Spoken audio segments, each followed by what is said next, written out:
everyone, it's Tracy here from Cheeky Journals. Welcome back to my channel and welcome back to another junk journal with me. Today I'm mainly using some images from 49dragonflies. So these are printables or digital files, as some of you might call it. And I have taken a few images out that I think will work well in today's junk journal with me. And I'm predominantly going to use those images apart from a postage stamp, some cheesecloth, and thread, and some washi. And then I've also printed out some photos. I want to document the memory today of my niece and her parents coming to visit me, which was really lovely. And I've also got a few things from that time that I want to include in this junk journal with me. So just a quick disclaimer before we carry on. I have been gifted these digital files from 49dragonflies, and I have a discount code at checkout. If you use Cheeky Journals 2021, you will get 10% off. So I'll leave a link down below to her shop and also to the files that I'm using today. So I have started off by decorating this first page on the left. I've added some Tim Holtz washi, and then the butterflies with the love and the book page have already been added in there. When I made this journal, I have decorated a few things, but not too much, because I still wanted to leave quite a lot of space open to decorate as I journal, depending on what I'm documenting. And then I've also added a label. I use quite a lot of labels in today's junk journal with me. I really love how versatile they are, and they just fit with everything. So at this stage, when in doubt, I add a label, a number, or some sort of sentiment. And then I've also added a mushroom there. I've printed my photos off as usual from my Canon selfie printer, and sometimes I back it up with paper and other times I don't. It all just depends. But today I found the perfect paper to back my photos with, and I really love how it turned out. The paper is slightly larger than the photo, but I've just trimmed that off. And the wrapping paper, that moon and star paper that I've stuck there, when my niece came to visit me, she was so lovely to bring me a gift. It was some Lush goodies that was wrapped in that. So I've just torn a piece of it off and I've stuck it there. I've also added a label so that I can just write down to remind myself that where that paper came from. You know, in 20 or 30 years time when I read this, I might not remember it, so it's always good to just jot it down. And then for this photo, I'm adding that butterfly paper at the back, and I'm also going to add another label there because I can write directly on the paper, which I actually do later on. But the label is also nice to just have it there, and then I can document where those photos were taken and write a little bit about them. There's not a lot of space on there, but it's nice just to have it there and jot something down. So this is an envelope that I've bound into the journal. I've done the sewing prior to binding it in, and I want to decorate the back of this envelope. So I've grabbed that ticket that I'm adding, and then I'm going to also add the doily. And then that little background page is from an old book page. So it's cute and it's mini, and I think it works so well in collages just to add some background. But if you want it to be bigger, to use it on a larger scale, you can print it out larger as well by just enlarging it. It's actually really easy to print these images out and to play around with the ratio by making them smaller or bigger. So you can definitely do that. And then I'm just sticking that lady over it. And I'm also going to add a mushroom and a black sentiment that says noted.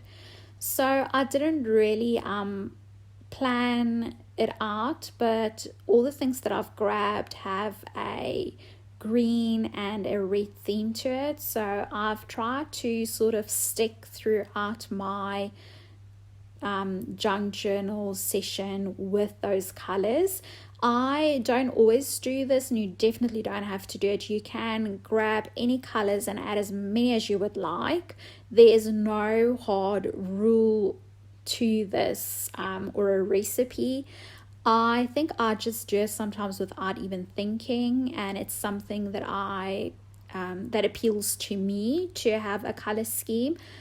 But you definitely don't have to do it. As I've said, I am basically sometimes doing it without realizing it, and then halfway through I'm like, ooh, I want to add something else. What can I add? And then my eye just catches all these colors, and then I'm like, okay, well, maybe I should add more of the color that I've already got on instead of introducing a new color. So that's just how this page came together and how I sometimes work. So on this side, I'm carrying through with those color theme with the green and the red, and I am going to use my focal point as this book image from a German author, I think.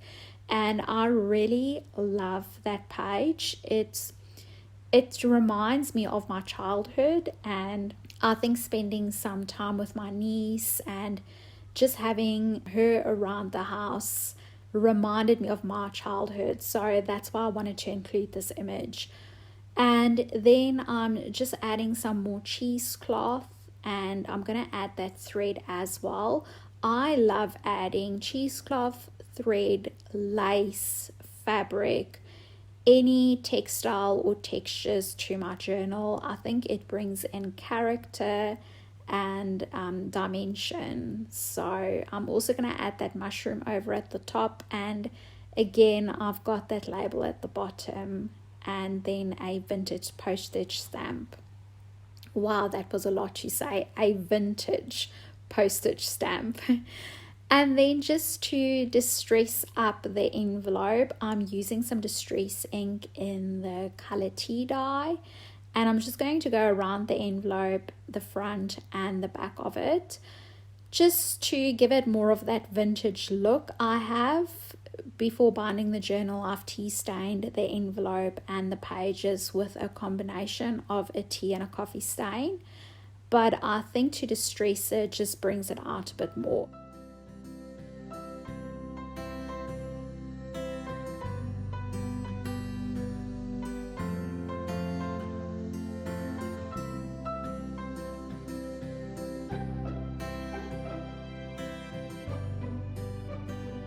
So now I'm working on my last page, and I've pulled a few more of those background book pages. I think there's also a music one, if I can remember correctly. But I'm going to use that again as a background image, and I'm going to pair it with this floral image that I've got.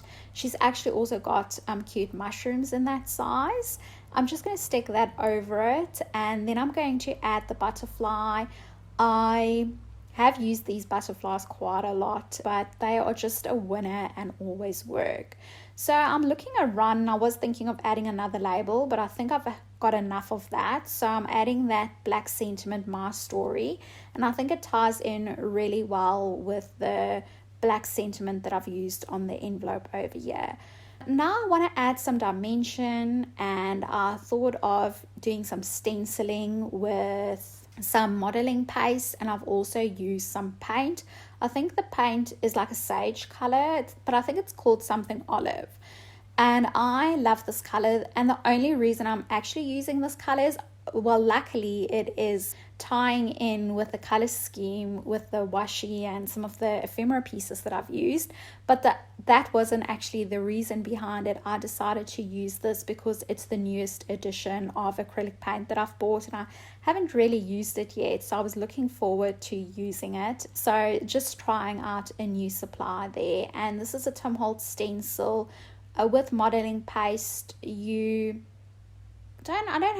won't say you have to be quick, but you also can't have a cup of tea and just leave it there. It's going to dry really quickly, and it's quite difficult to get it off your stencil or your palette knife. So I'm working quickly so I can wash that up. And then just to finish it off, I've added some washi that I've used earlier on. So again, it ties in and it shows that that is one spread. And then I've also just stamped on the envelope a little number art. So I have done my journaling in the spots that I've left open, and I've really enjoyed how this came together. I hope you've enjoyed watching this video. Thank you so much for always leaving comments and supporting me. I really appreciate it, and I will see you in my next one. Bye.